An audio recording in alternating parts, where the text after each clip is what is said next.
Boa noite, nobres alunos, aí da turma C, técnico em enfermagem, do Instituto Fiel.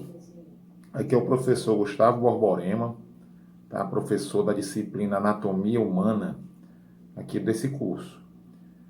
Quero mandar um obrigado a todos de já e por compreender que eu estou mandando essa aula gravada, tá? Porque eu estou resolvendo problemas de saúde com a minha família, tá? Então, essa semana vai ser de caráter especial, tá bom? Então, a gente falou na aula passada, fazendo uma retrospectiva, sobre o que é anatomia, né? Para quem ainda não viu o conteúdo, inclusive eu estou mandando agora, logo ao término dessa aula, eu vou mandar o conteúdo, tá? Para vocês através de PDF, tá bom? Então nós falamos sobre anatomia, o que era a palavra anatomia, né, que significa a ciência que estuda o corpo humano em partes, tá? Nós falamos do próprio nome anatomia, o que significa, né? Ana em partes e tomia em corte, cortar.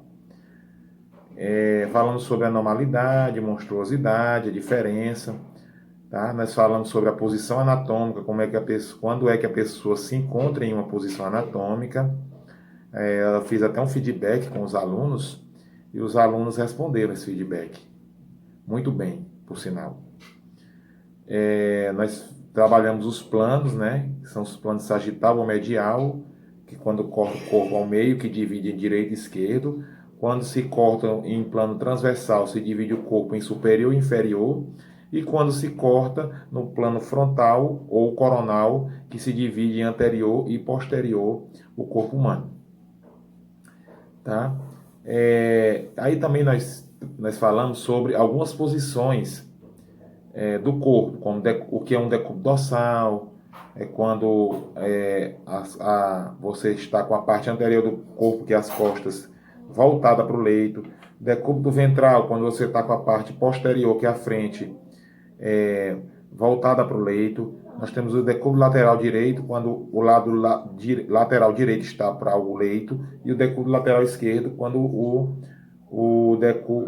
a posição esquerda do corpo está voltada ao leito. Nós temos também a posição de Trendelenburg, que é a posição quando a cabeça e o tórax estão baixos em relação aos membros inferiores. Então, o corpo assim ele está na posição reta. Quando eu inclino assim, que a cabeça fica ao nível inferior às pernas, aos membros inferiores, e o tórax, nós dizemos que esse corpo está em posição de Trendelenburg. Quando o corpo encontra-se ao contrário, a gente chama de posição anti-trem, que é anti-Trendelenburg, que é ao contrário, ou seja, a cabeça está superior, a cabeça e o tórax está superior aos membros inferiores, tá? E aí nós também falamos sobre a posição ginecológica e a posição de litotomia ou litotômica. Ou seja, qual é a diferença entre essas duas posições? A litotomia, ou posição litotômica, é a posição onde a paciente ou o paciente ele fica com as pernas fazendo um ângulo de 90 graus e as pernas ficam apoiadas em perneiras ou apoios, tá bom? Então, essa caracteriza a posição de litotomia. Então, meus caros alunos, essa posição de litotomia, ela tem essa característica, né? Corpo anterior deitado, as pernas erguidas, fazendo posição de 90 graus, apoiadas em perneiras ou apoios. E a posição ginecológica, as pernas são curvadas, ou seja, elas são fechadas, não é apoio para gerar ângulo, tá, de 90 graus, elas só são pernas curvadas próximas às coxas e também com a abertura ou abdução das pernas, como nós vimos anteriormente, o que é uma abdução, tá? Bom, prosseguindo, aí nós falamos também, né, das rotações, né, Nós falamos sobre o que é quando a gente diz assim, inferior caudal, que é na parte de baixo, quando nós dizemos crânio ou superior cranial, a parte de cima. Falamos o que é extensão e flexão. Aí nós falamos o movimento de adução, abdução, abdução e adução, né? Quando é que aduz? Quando se aproxima do corpo. Quando é que abduz? Ela está dizendo de abrir. Então, abduzir, abrir. Aduzir, fechar, reduzir. Tá? Falamos sobre rotação medial, rotação lateral, né? Mostramos figuras, ao qual eu vou mandar o material todo em PDF para vocês olharem. Tá? Nós falamos sobre pronação, protusão, supinação, retrusão. E agora nós vamos entrar, propriamente dito, no primeiro sistema do corpo humano, que a gente trabalha o corpo humano. Eu gosto de trabalhar particularmente, como professor da área de anatomia, eu gosto de trabalhar esse sistema de dentro para fora. Então, quem é o primeiro sistema? É o sistema ósseo. Tá? Então, nós vamos trabalhar esse sistema ósseo. O sistema esquelético, a gente já está falando, fala em sistema esquelético, nós estamos falando dos ossos, obviamente. Então, ele é composto de que esse sistema? De ossos e cartilagens. Ou seja, as cartilagens e os ossos é que formam esse arcabouço que tem a sustentação de quem? Dos músculos e da pele, com seus anexos. Professor, quem são os anexos da pele? Pelos e cabelos e unhas. Então, esses três são anexos da pele. Então, se algum... São perguntas que já caíram até em concurso. Quem são os anexos da pele? Aí você vai lá e a alternativa que tiver pelos, cabelos e unhas seria a opção correta. Tá bom? Então, o sistema esquelético, o que é o sistema esquelético? É um sistema formado por ossos e cartilagens que dão sustentação às musculaturas do corpo e à pele que envolve todo esse aparato do corpo humano. Tá bom? E aí eu lanço uma pergunta para vocês, meus queridos alunos, minhas alunas magníficas que acompanham a gente.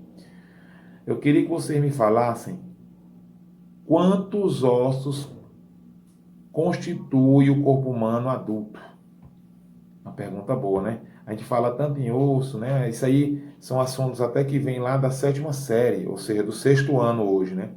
Então, o 6º ano hoje, ele traz no livro de ciências toda a parte do corpo humano, qual a gente já vem estudando também. Então, quem passou pelo 7º ano, que era pela 7ª série, que é o 6º ano atualmente, é o livro de ciências que envolve justamente as partes do corpo humano. Então, o corpo humano ele é constituído por... E aí? Alguém arrisca? Bom, quem acertou foi quem disse 206 ossos. Então, o corpo humano é constituído por 206 ossos. Por que a gente fala corpo humano adulto? Porque corpo humano ainda criança ou lactante, melhor dizendo ainda. Professor, diferencie uma criança de um lactante. Lactantes são crianças, são pessoas que ainda se alimentam apenas de leite materno. Tá? Então, eles compreendem uma idade entre 0 a 1 ano de idade. Isso aí é um lactante. Algumas literaturas falam que é de 0 a 6 meses. Outras literaturas de 0 a 10 meses. E outras literaturas falam de 0 a 1 ano. Eu prefiro seguir as literaturas que falam de 0 a 1 ano. Por quê? Porque seria a idade corretíssima para o bebê ser mantido com aleitamento materno. Mas o que é que reza a cartilha da OMS, da Organização Mundial de Saúde? Que o lactante é aquele que está dentro da fase de 0 a 6 meses. Então é obrigatório que a criança seja amamentada, obrigatório entre aspas, né? Que seja alimentada apenas de leite materno. E uma curiosidade sobre o leite materno, gente, é que é o melhor alimento do mundo. Então, se a gente colocar qual o melhor alimento do mundo? Leite materno. O segundo, o ovo, tá? só uma curiosidade para acrescentar. Por que eu estou falando isso? Porque como a gente está falando em ossos, e aí os ossos eles precisam de cálcio e precisam de proteína para dar sustentação. E o ovo é um dos alimentos que fornece esse subsídio, tá? Ou seja, aonde é que está o cálcio do ovo? Na casca. A gente come a casca? Não. Mas a gente come a proteína, que é a clara. E tem também a gema, que é a gordura. Mas isso aí são outros assuntos. Se a gente vier pegar uma disciplina de nutrição, a gente dá uma maior expansão sobre o assunto, tá? Então, vamos fechar novamente aqui nos ossos. Então, 206 ossos é um corpo adulto. Por que criança e lactante são diferentes? Porque os ossos ainda não estão 100% calcificados. Professor, o que é osso calcificado? É o osso na sua formação total.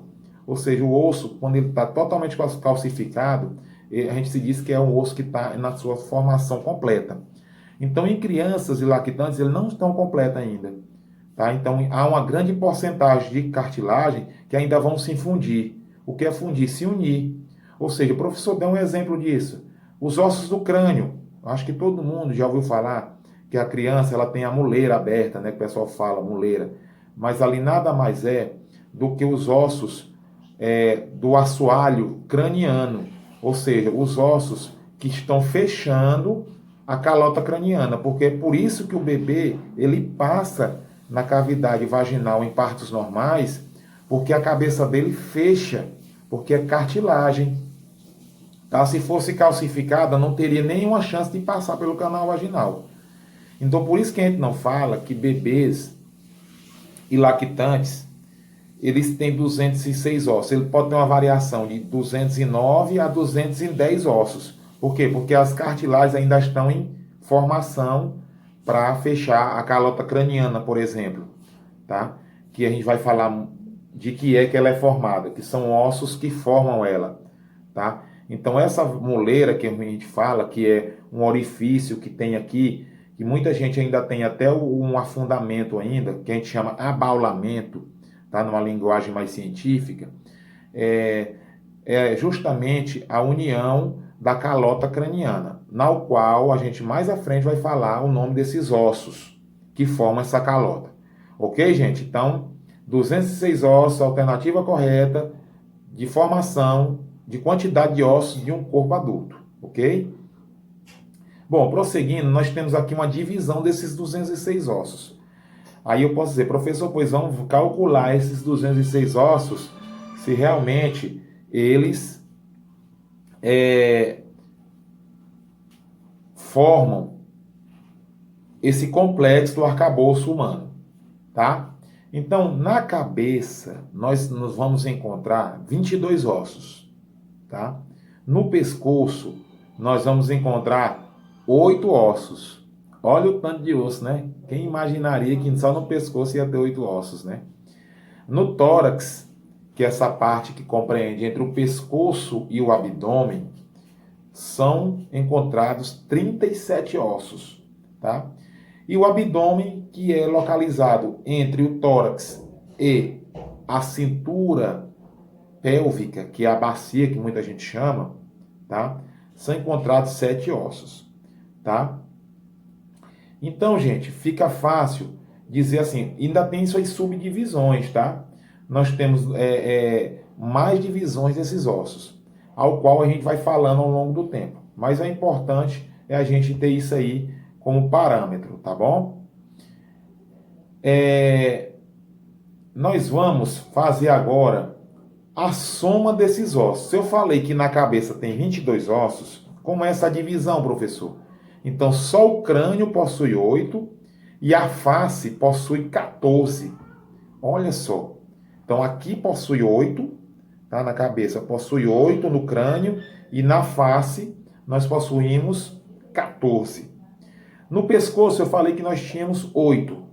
Professor, como é que se divide esses 8 ossos? Nós temos o osso hioide, que fica aqui depois da questão da laringe e da faringe.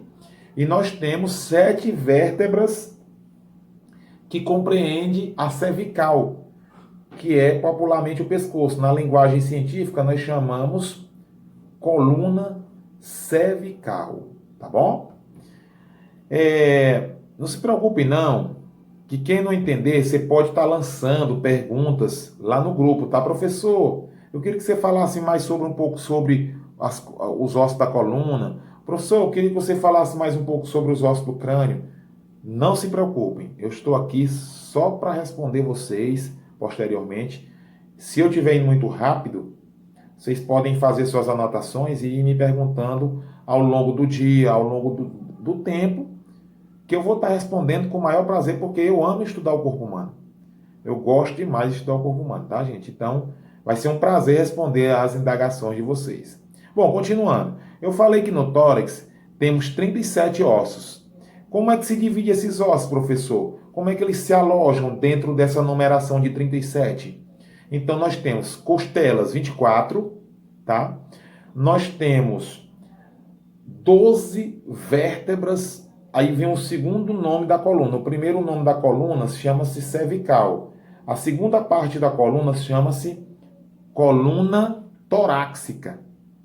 Ou seja, onde fica o tórax, que se alojam as 12 costelas e 12 vértebras torácicas. Ok, meus queridos? Minhas queridas? 12 vértebras torácicas. E um externo. Ou seja, se eu somar 24 com 12, quanto é que seria? 36. Faltaria um para fechar os 37. Quem seria? O externo, que é o osso do peito, tá? Esse osso que fica aqui, tá? Fechando essa caixa craniana das costelas e a coluna torácica. E aí eu falei que no abdômen nós temos 7 ossos. Quem seriam eles? Seriam as 5 colunas lombar, que aí é a terceira parte da coluna, a primeira cervical, a segunda torácica, a terceira lombar. Nessa coluna lombar, ela tem o restante da divisão da coluna, que são mais duas, ou seja, a coluna é dividida em 5 porções ósseas.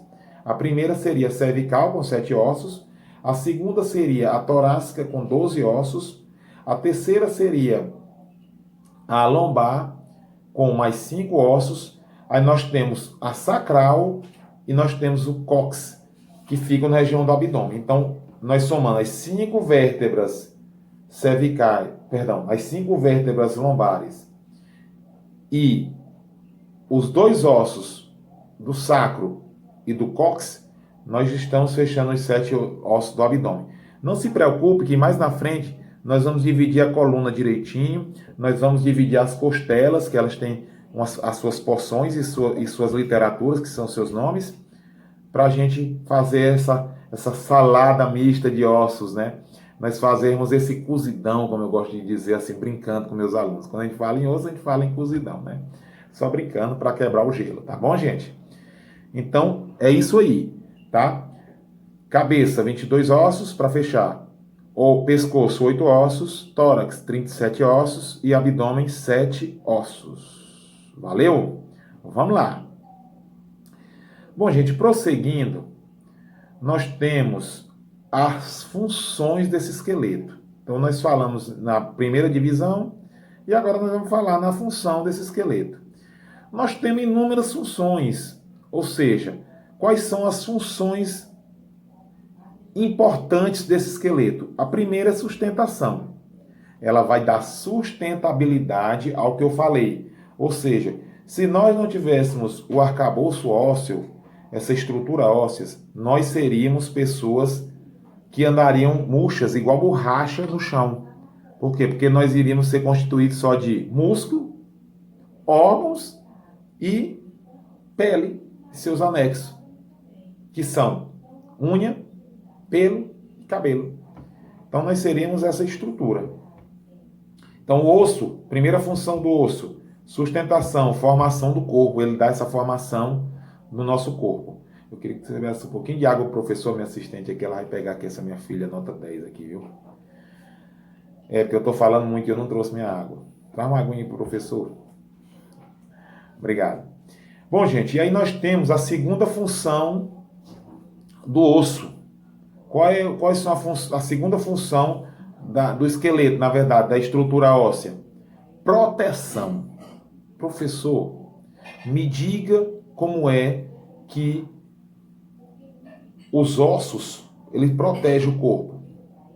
Digo agora, primeira proteção, cérebro, ou seja, se não fosse o crânio que reveste o cérebro, nós teríamos várias lesões cerebrais, com qualquer trauma, qualquer pancada que a gente diz assim, né? Obrigado. Que a gente diz na questão da proteção.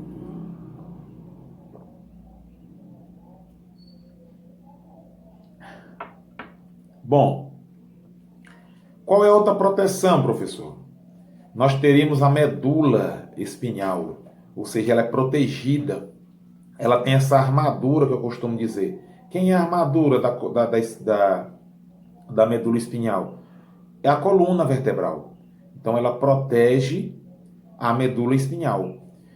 Professor, qual seria outra proteção dos ossos? Nós teríamos o tórax protegendo quem? Pulmão, coração principalmente. Tá, gente?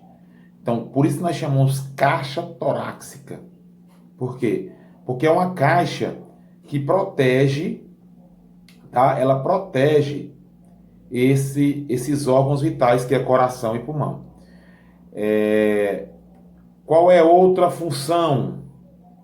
Função de alavancas, tá? E locomoção.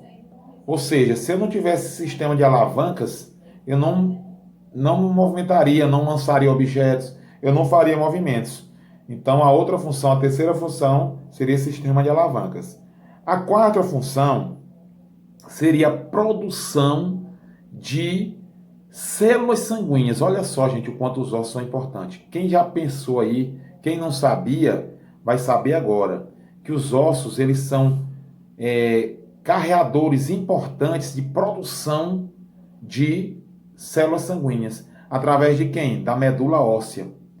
Ou seja, nós vamos falar mais à frente que o osso ele tem duas medulas, a amarela e a vermelha. Então, a medula vermelha que se aloja no tecido esponjoso do osso, ela é produtora de células sanguíneas. Daí a importância de pessoas que têm doenças hematopoéticas, ou seja, doenças do sangue, às vezes elas receberem medula óssea para curar as doenças, tá? Então, gente, eu vou quebrar essa aula aqui para a gente continuar daqui a pouco em outra gravação, para não ficar muito extensiva a gravação, que pode ser que o YouTube não aceite, tá bom? Então, um grande abraço e até daqui a pouco na próxima função do osso.